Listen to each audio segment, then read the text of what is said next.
자, 오늘 우리에게 주신 하나님의 말씀은 마태복음 26장 36절에서부터 41절 말씀입니다. 소개 제목은 우리의 기도가 더 깊어지고 더 넓어지게 하소서입니다.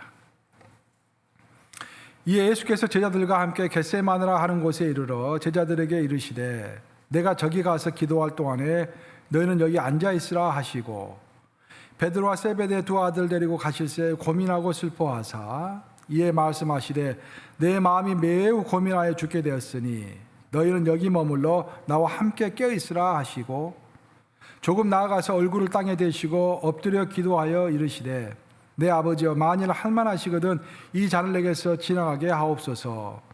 그러나 나의 원대로 마시옵고 아버지의 원대로 하옵소서 하시고 제자들에게 오사 그 자는 것을 보시고 베드로에게 말씀하시되 너희가 나와 함께 한 시간도 이렇게 깨어있을 수 없더냐. 41절 함께 있습니다. 시작. 시험에 들지 않게 깨어 기도하라. 마음에는 온이로되 육신이 약하도다 하시고 살아계신 하나님의 말씀입니다.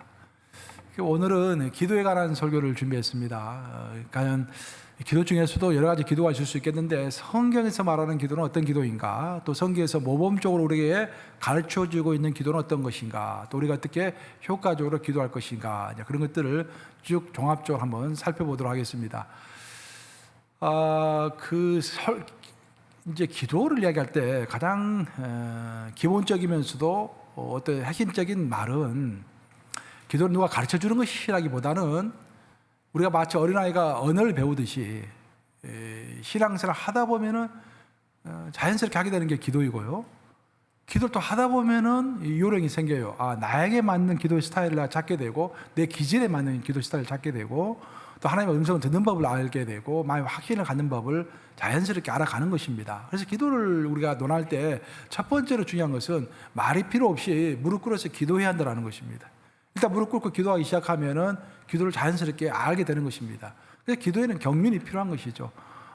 내가 기도를 1년 했다 해서 기도를 다 아는 것이 아니라 죽을 때까지 기도를 조금씩 알아가는 것입니다. 결국 기도라는 것은 움직이는 것입니다. 무엇을 움직이느냐? 하나님을 움직이고 또 내 자신을 움직이는 것입니다.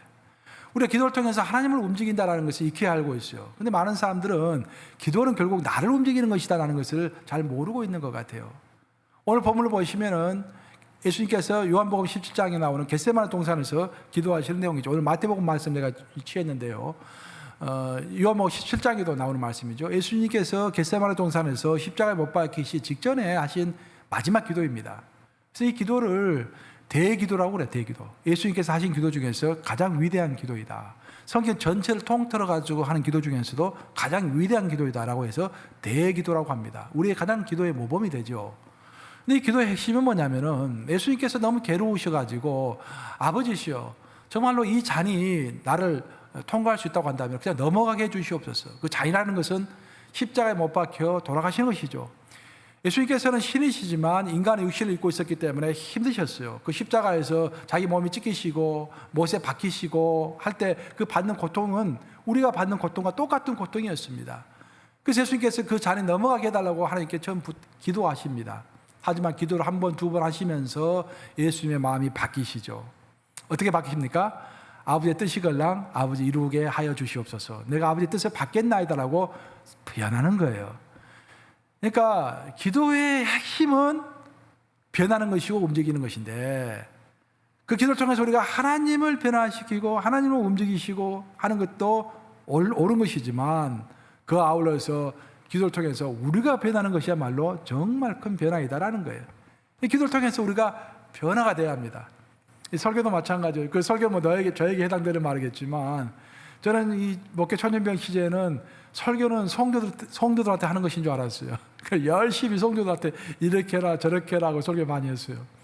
근데 쭉 격려 인사하다 보니까 결국 설교는 나에게 하는 것이구나. 하나님이 나에게 설교하시는데 나에게 설교하는 그 내용이 여러분들에게도 해당되기 때문에 여러분들에게 하는 거예요. 그러니까 나는 설교할 때 먼저 내 설교를 통해서 내가 듣는 거예요. 하나님 음성을 듣는 거예요. 그리고 여러분들에게 전달하는 것입니다. 설교가 됐든지 기도가 됐든지 모든 신앙생활의 핵심은 내가 변화가 되는 거예요. 근데 많은 사람들은 왜 하나님의 마음이 변하지 않는 것입니까? 박 집사님, 왜 박 집사님의 마음이 변화가 되지 않는 것입니까? 왜 뉴욕 감역에는 변화가 되지 않는 것입니까? 왜 우리 교단은 변화가 되지 않는 것입니까? 다 남을 탓해요, 이렇게. 근데 기도를 통해서 진실로 변할 것은 누구다? 우리다, 우리. 진실로 기도하는 사람, 정말로 진지한 사람은 시간이 가면서 자기를 돌아보게 됩니다. 저도 이제 목회하면서 보면은 신방도 많이 다니고 여기저기 많이 만나잖아요. 그러면 옛날에는 별 생각이 없었어요. 근데 요즘에는 교회에서 어떤 일이 벌어지고 속상한 일이 생기고 그러면은요, 항상 그런 생각이 듭니다. 나는 나이 들어서 저렇게 안 돼야지. 나는 저렇게 행동하지 않아야지. 그런 생각이 많이 들어요. 내가 먼저 변하는 거예요. 누구를 뭐 탓할 것도 막 것도 없고 어떻게 하겠어요.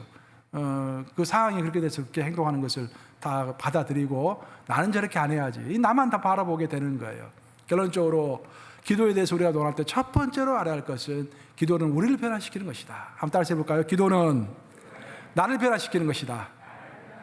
믿습니까, 여러분? 네, 아멘. 사도 바울은 말하기를 하나님의 나라는 말에 있지 않고 능력에 있습니다. 오직 능력에 있습니다. 라고 그렇게 말했습니다. 사도 바울은 말에 있지 않고 하나님의 나라는 능력이 있다라고 말하면서 능력이 중요한 것을 이야기했어요. 그럼 신약 시대를 살아가는 우리들에게 능력이라는 것은 무엇인가? 성경 크게 두 가지 능력을 이야기하고 있습니다. 첫째는 복음의 능력이에요. 죽은 자를 살리고 사는 자는 일시적인 삶이 아니라 영원한 생명을 얻게 하는 것, 십자가에서 선포하신 예수님의 그 복음, 이 신약 시대의 가장 큰 위대한 능력은 복음의 능력입니다. 그리고 그에 더하여서 하나님께서 또 하나의 능력을 우리에게 주셨는데 그것이 바로 기도의 능력인 거예요. 구약의 기도와 신약의 기도가 다른 것은 구약의 기도에는 성령이 모든 사람에게 있지 않았습니다. 성령이 특별한 사람에게만 있었어요. 그래서 기도를 할 때도 구약의 기도는 평민들이 제사장들을 따라서 하는 기도입니다. 대부분 보면은. 하지만 신약 시대는 모든 사람이 성령을 가지고 있어요. 즉 예수님을 영접만 하면은 모든 사람이 성령을 가지고 있는 거예요. 성령이 함께 하시는 것입니다. 그래서 우리의 기도의 능력을 구약 시대에서는 제사장들이라 누릴 수 있었던 기도의 능력을 신약 시대에는 우리 온 모든 사람들이 왕 같은 제사장이기 때문에 기도의 능력을 누릴 수 있는 거예요. 사도 바울이 말했던 하나님의 나라는 능력이 있습니다 라고 했을 때 그 능력은 복음의 능력과 기도의 능력인 것입니다. 교회를 다니는 사람 치고 기도하지 않은 사람이 없어요. 최소한 식사할 때는 기도하잖아요, 여러분들. 기도하지 않은 사람이 없어요. 그냥 문제는 기도를 많이 하는 사람이 그렇게 많지 않은 거예요. 성령이 없는 사람이 없습니다. 예수님을 영접하면 모든 사람이 성령을 가지고 있어요. 하지만 성령 충만한 사람이 많지 않은 거예요. 우리 가운데 복음을 모르는 사람이 없습니다. 하지만 복음의 그 충만함을 선포하고 복음에 감동하고 매일 복음 앞에서 정말 감사함을 느끼는 사람이 많지 않은 거예요. 너무도 당연하게 복음을 생각하는 이 세상이 되어버린 것입니다. 그래서 중요한 것은 기도를 한다, 성령이 함께한다, 복음을 안다라는 것이 중요한 것이 아니라 내가 기도를 충만하게 한다, 성령이 충만하다, 복음을 충만하게 누리고 있다. 그 충만함이 중요할 줄로 믿습니다. 이스라엘 백성들을 하나님께서 출애굽시킨 다음에 2달 동안 인도해가지고 하나님이 계시는 시내산으로 옵니다. 그 시내산에서 2달 동안 거쳐서 이스라엘 백성이 도달해서 그 시내산을 하나님께서 율법과 성막을 주시죠. 그 성막이 완성된 날짜가 출애굽을 한 딱 1년째 되는 날에 또한 성막이 완성이 됩니다. 하나님께서 날짜를 맞추셨겠죠. 딱 1년째 성막이 완성이 되는 거예요. 그러나 성막이 완성된 다음에 1개월에 걸쳐가지고 20세 이상 장정들, 전쟁을 할 수 있는 장정들 숫자를 셉니다. 계수를 했다 하죠. 1개월 동안 그 계수를 했어요. 그러고 나서 이제 이스라엘 백성들이 계수가 다 끝난 다음에 2년째 2개월 첫째 날이죠. 그러니까 1년 1개월 딱 지났으니까 그때부터 약속의 향을 향해서 진군하기 시작합니다. 근데 특이한 것은 뭐냐면은 하나님께서 이스라엘 백성들에게 목적지만 가르쳐 주시고 너가 알아서 가라라고 말씀하지 않으셨어요. 만약에 이스라엘 백성에게 하나님께서 너희가 가야 할 땅은 가나안 땅이다, 빨리 가나안 땅에 가라라고 말씀했다고 한다면은 이스라엘 백성들이 성경에 나오는 하나님께서 선택하신 그런 길을 선택하지 않았을 것입니다. 가장 빠른 길로, 가장 쉬운 길을 선택해가지고 가나안 땅에 들어갔을 것입니다. 근데 놀랍게도 하나님은 목적지만 주신 것이 아니라 그 목적지에 갈 수 있는 경로를 자세하게 가르쳐 주신 거예요. 그것도 언제? 하루하루 가르쳐 주신 것입니다. 1개월 전에도 가르쳐 주시지 않고 1년 전에도 가르쳐 주시지 않고 또 몇 년간 걸쳐서 그 길을 갈 것이라는 것도 전혀 가르쳐 주지 않고 원래는 한 2주 정도면 한 보름 정도면 갈 수 있는 거리였어요. 그 거리를 우리 38년간 인도하면서 데려가시는데 매일매일 거래할 길을 가르쳐 주신 것입니다. 그게 우리 하나님이세요. 물론 우리에게 목적지는 가르쳐 주었습니다. 우리의 가나안 땅은 어디입니까? 천국이죠, 천국. 그러니까 천국까지 가는 그 여정, 우리가 80평생 살고 90평생 그렇게 살아가는데 그 살아갈 때 그 여정은 하루하루 우리를 인도해 주시는 거예요. 그런데 이스라엘 백성들은 하나님께서 인도하시는 길이 너무 지루하게 느껴졌습니다. 사실 2주간이면 갈 수 있는, 보름이면 갈 수 있는 길을 38년 동안 늘려가지고 갔으니 얼마나 지루했겠습니까? 그렇죠? 그래서 성경을 읽어보면은 이스라엘 백성들이 하나님이 인도하시는 그 길 때문에 마음이 상했다라고 적혀 있습니다. 마음이 상했다라는 것은 낙심이 되었다라는 거예요. 자기가 원하는 대로 빨리빨리 이루어지지 않고 너무 느릿느릿하게 큰 삶의 변화가 없는 것처럼 무려 38년간 길게 늘려가지고 백성들을 인도하시니 백성들의 마음이 많이 상했던 것입니다. 우리는 뭔가를 빨리 보고 싶어요. 내 비즈니스도 빨리 그냥 성장해가지고 부자가 되고 싶고 교회도 빨리 성장해가지고 큰 교회가 되고 싶고 다 욕심이죠. 예? 우리 자녀들도 빨리 커가지고 취업하면 좋을 것 같아. 다 우리의 마음이에요. 근데 하나님의 인도 방법은 그렇지가 않아요. 우리 기도도 마찬가지입니다. 우리는 기도 응답이 빨리 속히되면 좋을 것 같아요. 빨리 하나님께서 기도 응답하시면 좋겠다라고 언제까지 기도 응답하셔야합니다라고 그렇게 기도를 합니다. 하지만 우리가 그렇게 기도하면서 우리의 마음이 상할 수가 있어요. 낙심될 때가 있다 그런 말이에요. 우리 뜻대로 기도 응답이 되지 않고 또 우리의 뜻대로 원하는 대로 그런 형태의 기도 응답이 이루어지지 않으면 낙심하는 것입니다. 하지만 여기서 우리가 명심해야 할 것은 기도라는 것은 물론 하나님께 하는 것이지만 기도라는 것은 더 중요하게 알아가는 것입니다. 기도가 뭔지를 평생에 걸쳐서 알아가는 거예요. 여러분 또 지난 세월 한번 돌아보세요. 기도를 많이 배웠죠. 그럼 앞으로는 안 배울 것 같습니까? 앞으로도 계속 가면서 기도를 많이 배울 것입니다. 저도 마찬가지로 돌아보면은 기도를 계속해서 배워가는 거예요. 지금도 배워가고. 근데 우리는 내가 배운 만큼의 기도의 그 양을 가지고 하나님을 판단하고 또 다른 사람을 판단하는 거예요. 그래서 우리가 정말 기도 앞에서 겸손해야 할 것은 하나님 앞에 가는 그날까지 기도는 알아가는 것이다. 기도는 배워가는 것이다 라는 것을 명심해야 할 줄로 믿습니다. 기도를 논할 때 우리 마음속에 생기는 질문 중에 가장 기본적인 질문 중에 하나가 과연 기도라는 것이 이성적 논리를 가지고 또박또박 기도해야 하는 것이냐, 아니면 성령의 이끌림을 받아가지고 정말 직관적으로 열정적으로 또 뜨거움으로 그 감정적으로 기도를 해야 하는 것인가, 그런 논란들이 꽤 많습니다. 여러분 어떻게 생각하십니까? 성경을 종합해 보면 기도라는 것은요, 우리가 이성에 기대가지고 어떤 진리라든지 어떤 교리라든지 그런 것에 기대어서 또박또박 기도하는 것이든, 아니면 성령의 인도함을 받아가지고 마음껏 자유롭게 그냥 직관적으로 열정적으로 뜨겁게 기도하는 것이든 다 문제가 없다라는 것입니다.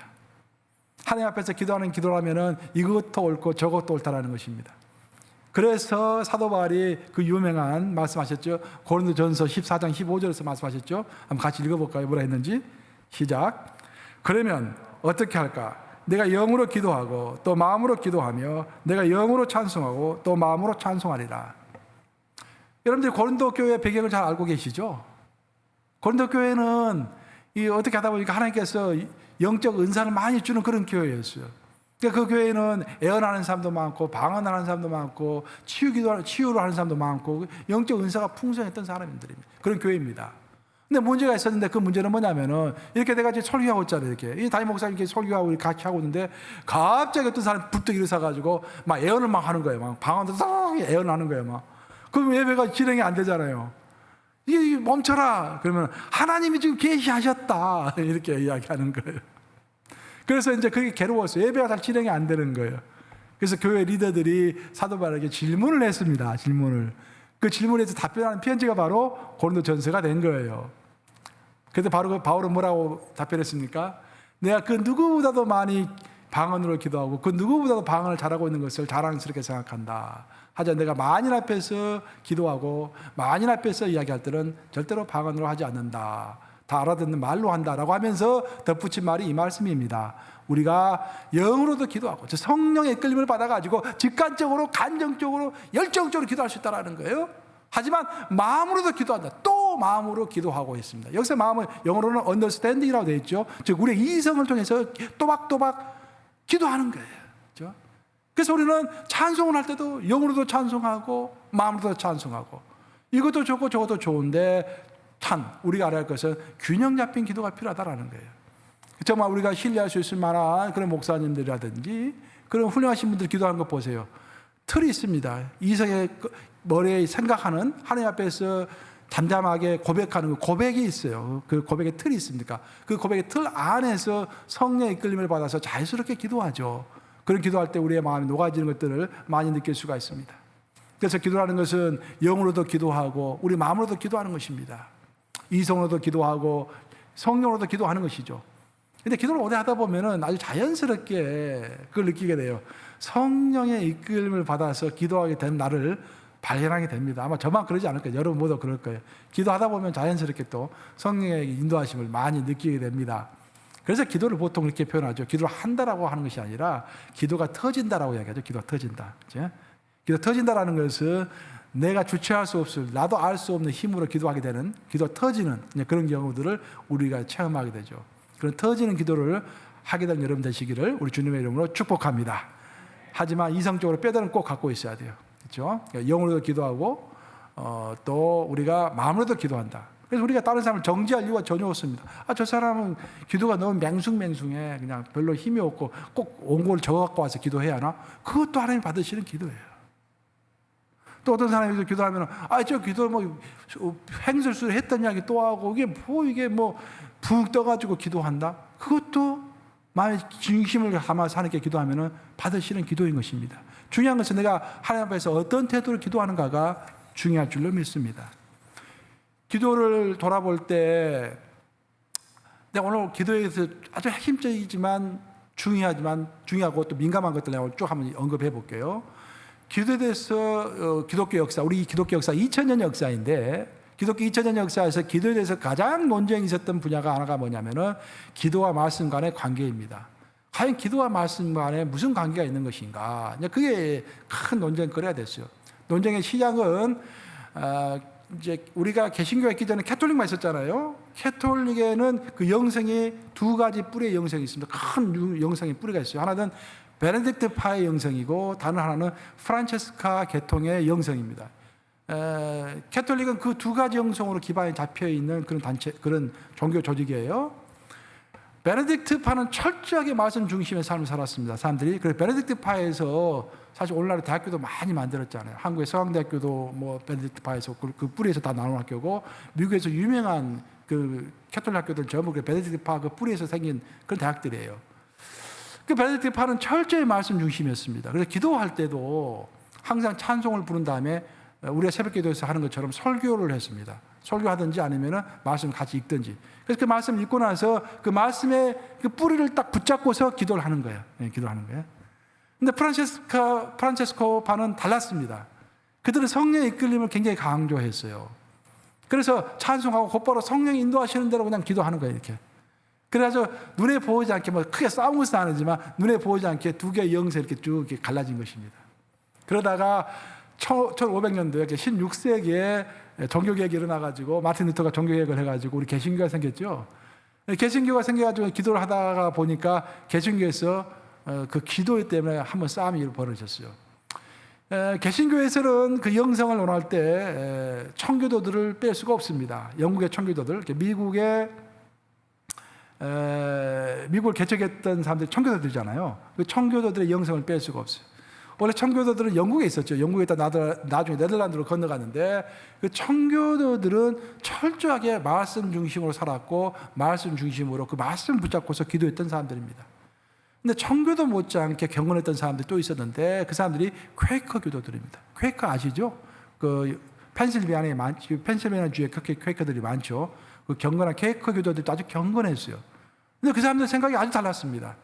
성령의 인도를 받아서 자유롭게 해야 한다고 생각을 했어요. 그래서 두 지체 간에 큰 논쟁이 있었던 것입니다. 그 나중에 케이커 교도들이 핍박을 받았죠.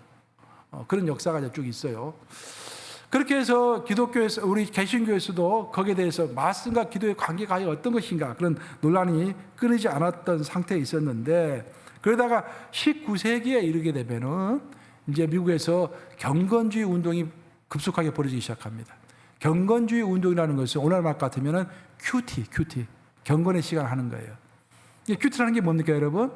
큐티 할 때 여러분들 성경 읽고 하나님께 기도할 때 제일 먼저 성경을 읽고 성경 복음 말씀을 나름대로 분석하고 그 말씀을 내 삶에 적용을 해보고 말씀의 은혜를 받는 것이죠.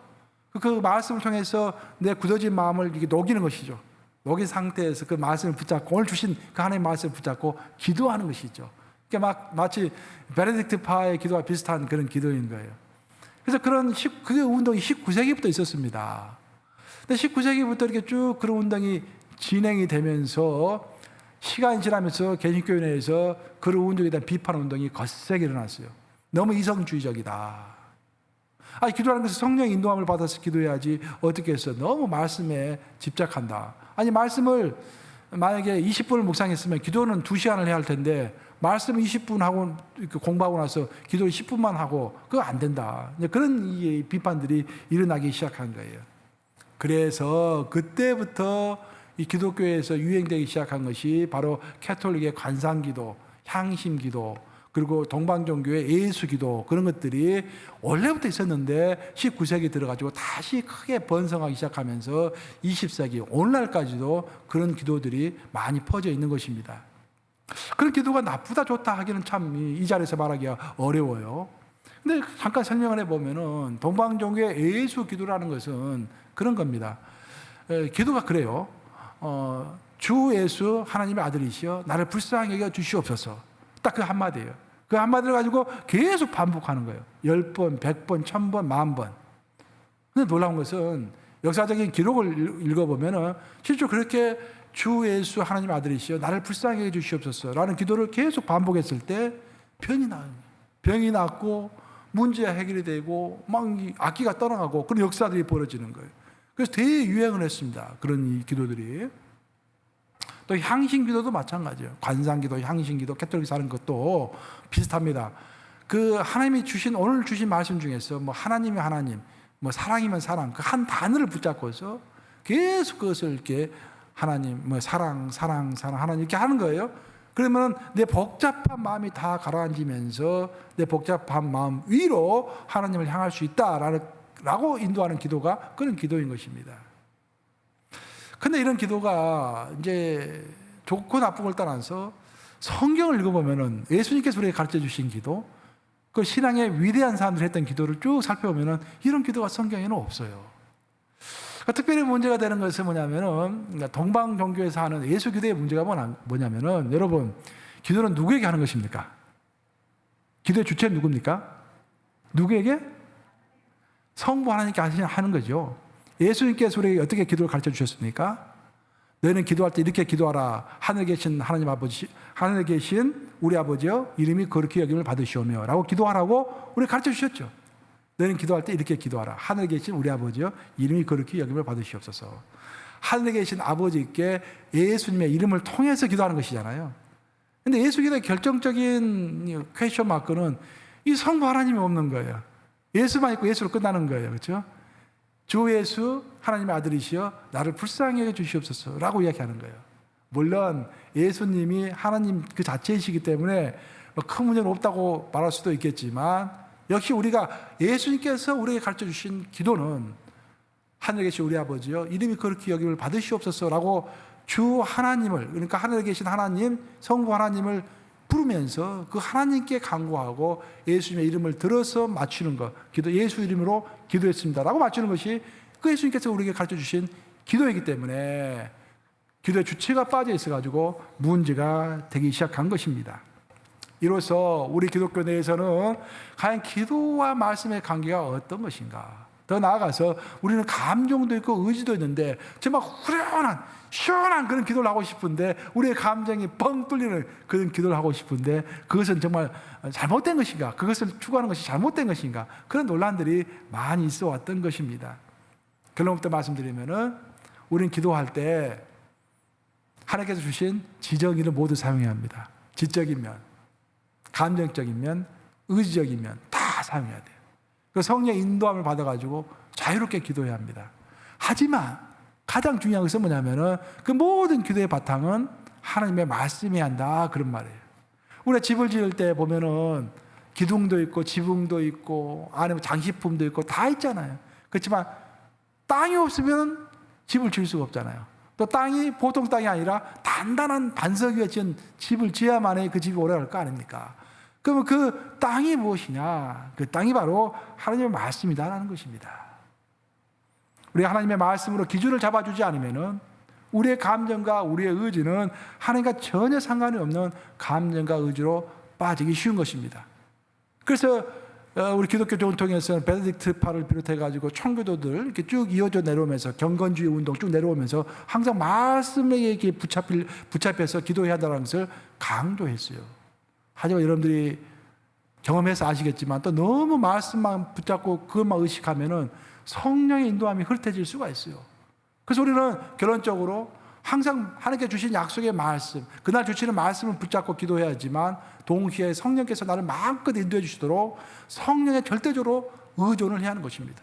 이 두 가지를 잘 균형 잡히게 기도를 해야 하는 거예요. 어린아이가 태어날 때부터 말을 할 수 있는 아이는 아무도 없습니다. 태어나가지고 엄마 아빠가 하는 것을 보면서 말을 배우는 거예요. 태어나자마자 아빠, 엄마 하는 애가 있어요? 애를 데려다 놓고 따라서 해봐. 아빠, 아빠 하면 하다가 아빠 이렇게 발음하잖아요. 우리 너무 즐겁잖아요. 너무 기쁘잖아요. 결국 아빠, 엄마가 가르쳐주는 말, 또 아빠, 엄마 사이에 하는 말을 옆에서 듣고서 아이가 배워가지고 아빠, 엄마의 그 언어로 말을 하는 것입니다. 기도하는 것이 그런 것이에요. 우리가 하나님의 언어를 듣고 배우고 하다 보면은 하나님의 언어로 하나님께 말을 하게 되는 거예요. 그 하나님의 언어는 어떤 것입니까? 성경 말씀이죠. 하나님의 언어는 성경 말씀입니다. 그 성경 말씀을 통해서 하나님의 말씀을 배우고 그 하나님께서 가르쳐 주신 말씀대로 기도하다 보면은 하나님의 뜻에서 어긋나지 않는 기도를 하게 되는 것이죠. 우리의 정욕을 위해서 기도하는 기도가 아니라 하나님의 뜻대로 하는 기도를 하게 되는 것입니다. 기도에 관해서 또 한 가지 큰 이슈가 되는 것은 뭐냐면은 이것도 저도 이제 상담을 가끔씩 받는 이 내용인데, 목사님, 하나님께서 분명히 우리의 모든 필요를 알고 계시다고 했지 않습니까? 내가 구하기 전에 내 필요가 뭔지 다 알고 있다고 했지 않습니까? 그런데 왜 우리가 기도를 꼭 그렇게 열심히 할 필요가 뭐가 있습니까? 기도 보고 오래 하는 것이 좀 가식이 아닙니까? 심지어 그렇게까지 생각할 수가 있어요. 여러분 어떻게 생각하십니까? 여러분의 필요를 하나님께서 이미 다 알고 계시잖아요. 근데 우리가 그렇게 오랫동안 기도할 필요가 있을까요? 근데 성경은 놀랍게도 두 가지를 다 말씀하고 계세요. 우리 예수님께서 우리에게 말씀하시기를 우리 하늘에 계신 아버지께서는 우리의 필요가 뭔지를 이미 다 알고 있다. 기도하기 전에 다 알고 있다. 염려하지 말아라. 다 채워줄 것이다. 라고 말씀하세요. 근데 놀랍게도 또 다른 곳에서는 우리 예수님이 끈질기게 기도해라. 쉬지 말고 기도해라. 또 사도 바울은 쉬지 말고 기도해라. 굳세게 기도해라. 흔들리지 말고 기도해라. 집중하여 기도해라. 되풀이해서 기도해라. 응답될 때까지 기도해라. 라고 또한 가르쳐 주시는 것입니다. 그래서 우리는 기도라는 것은 한편으로는 하나님께서 다 알고 계신다 라고 너무 염려하지 않은 상태에서 어떤 수동적으로 기도하는 자세를 가져야 하지만, 또 한편으로는 이 기도야말로 내 미래를 바꾼다라고 믿고서 악착같이 기도해야 돼요. 여러분, 우리의 미래는 결정되어 있습니까? 아니면 우리의 미래는 열려있는 것입니까? 열려있어요. 그러니까 그게 신학적인 큰 논쟁 이슈입니다. 이게 쉽게 이야기할 수 있는 것은 아닌데, 오늘날까지도 신학자들 사이에서 21세기의 가장 큰 논쟁 중에 하나가 뭐냐면요, 하나님의 예정은 불변할 수 없는 것인가, 아니면 하나님의 예정은 열려 있는 것인가, 그거예요. 오늘날에 대부분 이제 합일치 되는 것은 어느 정도 컨센서스, 이제 합의가 된 것은 하나님은 큰 길은 다 이렇게 예정해 놓으셨어요. 인류가 멸망하는 날, 그리고 인류가 앞으로 가야 할 방향 같은 것은 다 확정이 되어 있어요. 그 방향이 바뀌지는 않아요. 근데 그 안에서 이제 우리의 미래는 우리의 기도에 따라서 바뀔 수 있는 거예요. 히스기야 왕이 하나님께서 너는 죽는다라고 했을 때 히스기야 왕이 너무 슬퍼가지고 어떻게 했죠? 벽을 두고서 하나님께 기도했죠. 하나님 너무 슬픕니다. 내가 하나님과 과거에 얼마나 아름다운 추억이 많았습니까? 내가 그 어려운 중에도 하나님을 떠나지 아니하였고, 내가 우리나라 왕국이 그렇게 어려울 때 오히려 더 내가 그 자리를 지키면서 하나님의 나라를 내가 지키려고 노력했습니다. 내 추억을 생각해 주시옵소서라고 기도했을 때 하나님이 감동받으시죠. 감동받으셔가지고 이사야야 다시 궁궐 안으로 들어가라. 내가 그의 목숨을 연장시켜 주겠다고 이야기해라. 해가지고 목숨이 연장됩니다. 그 성경을 읽어보면 하나님께서 곳곳에서 그렇게 말씀하세요. 너 기도해라 나에게. 그러면 내가 너에게 내리고자 했던 징계를 거두어 드리겠다. 그리고 오히려 축복을 내리겠다 말씀하시죠. 그러니까 저주를 축복으로 바꾸는 것이 기도라고 계속해서 하나님을 말씀하시는 거예요. 그렇기 때문에 우리는 기도할 때는 적극적으로 기도합니다. 힘을 다해가지고 주여 이것을 바꿔주시옵소서 라고 적극적으로 기도해야 돼요. 사실 그렇게 적극적으로 기도하면서도 안달하면 안 됩니다. 기도가 설사 응답이 안 된다고 할지라도 주님의 뜻이고 주님께서 나의 모든 필요를 아시니까 내가 기도하는 것보다도 훨씬 더 좋은 방향으로 훨씬 더 좋은 것을 줄 것을 믿습니다 라고 기도해야 할 줄로 믿습니다. 그것이 규정 잡힌 기도예요. 기도할 때는 노동하듯이 땀을 뻘뻘 흘리면서 악착같이 기도해요. 저도 10년 이상 기도하는 기도 제목도 있습니다. 계속 기도하고 있는 것이 있어요. 10년이 뭡니까? 미국 올 때부터 지금까지 똑같이 하는 기도가 지금도 있어요. 저한테도 개인적으로 끈질기게 기도합니다. 땀을 뻘뻘 흘리면서 기도할 때도 있어요. 하지만 마음은 편합니다. 응답하지 않는다 할지라도 그것은 하나님의 뜻이고 응답받지 않는 것이 더 유익이기 때문에 하나님께서 응답하지 않을 것이다. 하나님 나의 모든 필요를 다 아신다. 그래서 가장 적합한 때 하나님께서 응답하실 것이다 라고 편안한 마음으로 악착같이 기도하는 거예요. 한번 따라서 해볼까요? 기도는 편안한 마음으로 믿는 마음으로 하지만 악착같이 하는 것이다. 그렇게 기도하는 거예요, 여러분. 이렇게 악착같이. 우리가 기도할 때 또 한 가지 여러분들 정말 명심해야 할 것은 기도할 때는 통성으로 기도하는 것이 정말로 중요하고 필요합니다, 여러분들. 신약시대에 들어와서 예수님께서는 물론 우리에게 골방 기도를 가르쳐 주셨습니다. 골방에 들어와서 기도하라. 근데 여러분들이 성경 말씀을 이렇게 이해할 때는 항상 그 전후 문맥을 같이 이해하는 것이 절대적으로 필요해요. 예수님께서 그 골방에 들어와서 기도하라고 했던 그 문맥을 보면은 바리새인들이 꼭 기도할 때는 시장통에 가서 기도합니다. 많은 사람 앞에서 큰 소리로 기도했어요. 그 이유는 뭐냐면은 하나님께 기도하는 것이 아니라 사람들에게 보이기 위해서 기도한 거예요. 예수님께서 그들의 마음에 중심을 맞췄기 때문에 그렇게 기도하지 말고 그냥 골방에 가서 차라리 기도해라. 그게 시장 쪽에서 큰 소리로 기도하는 것보다 더 낫다라는 의미에서 골방에 가서 기도하라고 우리에게 말씀해 주신 거예요. 물론 골방 기도가 우리에게 필요합니다. 하지만 구약 성경을 읽어보면은 구약 성경에 나오는 거의 90% 이상의 기도는 공기도입니다. 공기도. 함께 모여가지고 어린아이까지 다 함께 모여가지고 울부짖는 기도입니다. 큰 소리로. 소리를 내서 하는 기도예요. 전부. 그랬을 때 기적들이 막 일어나잖아요. 울부짖을 때 기적들이 막 일어나잖아요. 예? 출애굽기는 마찬가지고 왕조 시대를 보더라도 적군들이 쳐들어왔을 때 어떻게 할 방법이 없어가지고 다 함께 모여가지고 다 어린아이까지 다 모여라 해가지고 성전에 모여서 하나님께 부르짖었을 때 하나님이 제사장을 통해서 응답하시고 기적들이 벌어지잖아요. 왜 소리가 중요하냐면은 소리는 영계에 있는 능력을 현세로 끌어당기는 통로이기 때문에 중요한 거예요. 우리가 사는 이 현세는 눈에 보이는 세계만 보이지만 분명히 영계가 있습니다. 그 4차원의 세계라고도 그렇게 이야기하죠. 영계의 힘을 우리가 끌어당겨야 하는데 그 통로가 소리인 거예요, 소리. 그래서 소리 질러서 기도할 때가 너무 중요합니다.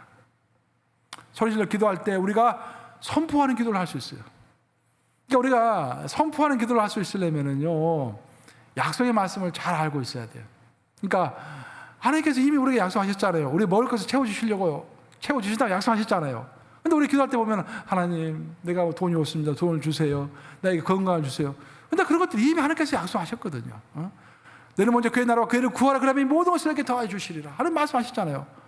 한 날 결혼하면 그 날에 족하니까 내일을 염려하지 말라. 한 날 결혼하면 그 날에 족하느니라 말씀하셨고, 아무것도 염려하지 말고 기도 간구를 늘 구하셔서 감사함을 이렇게 아뢰라. 그러면 모든 지각에 떠나신 하나님의 평강이 내 마음과 생각을 지키시리라.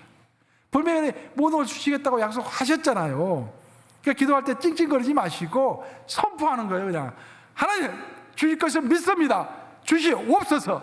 하나님께서 약속, 너는 먼저 그의 나라와 그의 일을 구하라. 그럼 이 모든 것을 내게 더하시라 말씀하셨습니다. 하나님, 내가 얼마나 하나님의 나라를 위하여 내가 헌신했는지, 우리 교회를 위하여 우리 교회가 어려울 때 얼마나 내가 열심히 했는지, 이 자리를 지키려고 노력했는지 다 아시지 않습니까? 주님, 약속의 말씀을 지켜주시옵소서. 그의 나라와 그의 일을 구하였사오니 나에게 필요한 것을 채워주시옵소서.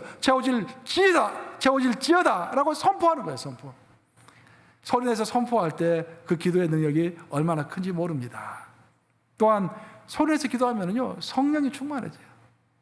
나도 모르게 그 성령 충만한 것들이 느껴지고 내 안에 있는 그 소심한 것들이 다 바깥으로 나는 것들을 또한 느낄 수가 있습니다. 더 중요한 것은 우리가 기도할 때 사탄마귀 어두운 영들이 떠나가는 거예요. 소리내서 기도할 때. 성경을 읽어보면은 그래서 그 음악이 중요해요. 음악이. 성가대원들 여러분들 기도해야 할 것, 여러분들 느끼셔야 할 것은 소리내서 찬송하는 것이 얼마나 큰 축복인지 모릅니다. 사탄이 제일 싫어하는 것이 찬송이잖아요. 성경을 읽어보면은 평생 악기 때문에 고생했던 사람 누구죠?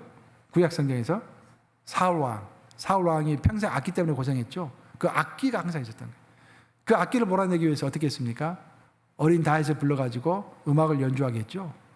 하나님의 음악을 연주했을 때 악기가 떠나갔던 거예요. 그렇게 소리가 중요하고 찬양이 중요합니다. 그래서 정신적으로 이상이 있는 사람들, 또 귀신이 들린 사람들한테 필수적으로 항상 음악을 틀어놓는, 찬양을 틀어놓는 게 필요해요. 소리와 그 소리가 결국 소리. 이 사탄 마귀가 소리를 싫어해요. 그래서 그 소리로서 몰아내고 하나님의 말씀을 선포하고 성령이 충만하고 하는 기도를 드리는 것이 너무도 필요할 줄로 믿습니다. 시간이 많이 돼서 결론으로 들어가도록 하겠습니다. 이제 말씀 마무리합니다. 제가 보니까 제가 신문을 읽어보니까 흥미로운 기사를 좀 읽게 됐어요. 중국에는 테크 기업이 많습니다. 보통 중국 생각하면 옛날에 중국 하면 굉장히 낙후된 나라로 생각했는데 요즘에는 기술도 많이 발전해가지고요. 지금 G2라고 그러잖아요. 미국의 버금가는 미국과 쌍벽을 이루는 기술도 상당히 많이 발전됐어요. 그래서 그 테크 기업들이 많습니다. 테크 기술 기업들이 많다라는 거예요. 근데 그 요즘에 그 중국에 있는 테크 기업들이 그 테크 고단위의 기술을 사용해가지고 직원들을 감시하는 바람에 요즘 인권 문제로 번지고 있습니다. 그래서 뉴스가 좀 많이 뜨고 있어요. 읽어보니까 그 황저우에 있는 어떤 한 테크 회사가 있었는데 그 테크 회사에서 자체적으로 그 스마트 방석을 개발했대요. 스마트 방석. 그러니까 직원들이 전부 방석 하나씩 나눠준 거예요. 그 방석에 앉아있으면은 내 심장 박동수가 얼마인지, 그 내가 또 이렇게 호흡이 어떤 호흡을 하고 있는지, 또 내 앉은 자세가 어떤 것인지 다 파악할 수 있대요. 그래가지고 내 건강 상태를 진단해 주는 거예요. 좋잖아요. 직원들이 그걸 다 사용했어요. 근데 나중에 알고 봤더니 그것만 체크한 것이 아니라 직원들이 하루 아침 9시부터 출근해가지고 5시에 집에 갈 때까지 과연 몇 시간 동안 앉아 있었는가 그것을 다 체크한 거예요. 그래가지고 그게 난리가 난 것입니다. 그게 알려져가지고 그 인권 침해잖아요. 그거. 또 보면은 이제 중국 기업들이 그걸 사용한대요. 위치 추적 웹이라는 거. 그 직원들이 어디 있는가 그 웹들을 다 사용한대요. 그리고 직원들이 사용하는 컴퓨터에다가 제3의 눈이라는 소프트웨어를 다 깔아놨대요. 그럼 제3의 눈이 뭔가? 직원들이 일하면서 업무 시간 도중에 유튜브 들어가 유튜브 본다든지, 또 인터넷만 서핑 하잖아요. 인터넷 웹페이지 막 여기 찾아보잖아요. 그럼 뭘 보고 있는지 다 아시다라는 거예요. 그걸 보면은.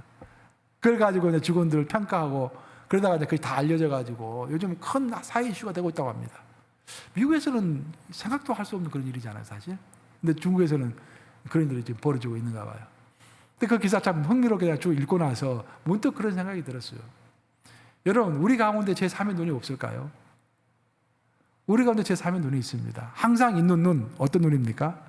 성령의 눈. 그러니까 하나님의 눈이 항상 우리 옆에 있는 거예요. 그래서 우리가 얼마만큼 말씀 생활을 열심히 하는지, 얼마만큼 기도 생활을 열심히 하는지, 정말로 우리가 마음에 없는 말을 얼마나 많이 하는지, 내 양심이 깨끗한지, 정말 하나님 앞에서 진실한지, 정말 내가 하나님의 나라를 위하여 마음의 중심을 가지고 자루라우나 치우치지 아니하고 일관성 있게 나아가고 있는지 아니면 많이 흔들리고 있는지 하나님은 다 보고 계신 거예요. 코로나19 기간 동안 우리가 많이 힘들었습니다. 그러니까 지금도 상당히 쉽지 않은 상태에 있어요. 하지만 우리가 그 가운데서도 어떤 마음가짐으로, 어떤 진지함으로, 어떤 진실함으로, 어떤 열정으로 우리가 말씀 생활하는지, 기도 생활하는지 제3의 눈, 성령께서 지켜보시는 것입니다. 지켜보시는 성령님 앞에 정말 끊김 없이 기도 생활과 말씀 생활을 이어가는 저와 여러분 되시기를 우리 주님의 이름으로 축복합니다. 기도하시겠습니다.